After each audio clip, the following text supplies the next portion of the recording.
rokoch používania je táto hliníková doska dosť poškodená a pokrytá hlbokými škrabancami.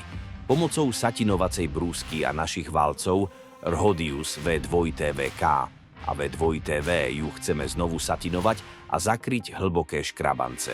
Aby sme lepšie znázornili rozdiel, spodnú stranu sme už satinovali. Začíname vždy s valcom V2TVK. Pri tomto valci sme kombinovali brusné rúno so zrnitosťou K80 a brusné rúno strednej tvrdosti.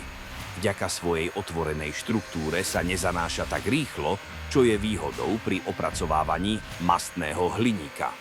Kombinácia zrnitosti a výplňového materiálu zabezpečuje silný úber materiálu a tým aj odstránenie škrabancov. Aj keď povrch už vyzeral dobre, dalo sa ho ešte vylepšiť. Preto sme valec vymenili za valec Rhodius V2TV s jemným brusným rúnom.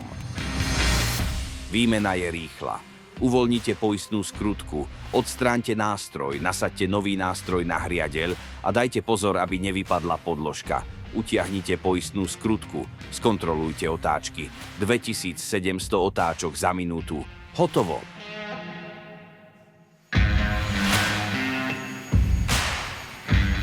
Brusný valec V2TV nám umožňuje veľmi konštantnú povrchovú úpravu a má otvorenú štruktúru, ktorá sa menej zanáša.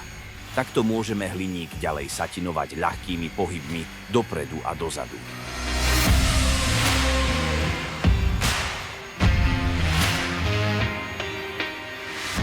Hlboké škrabance boli odstránené a doska vyzerá takmer ako nová.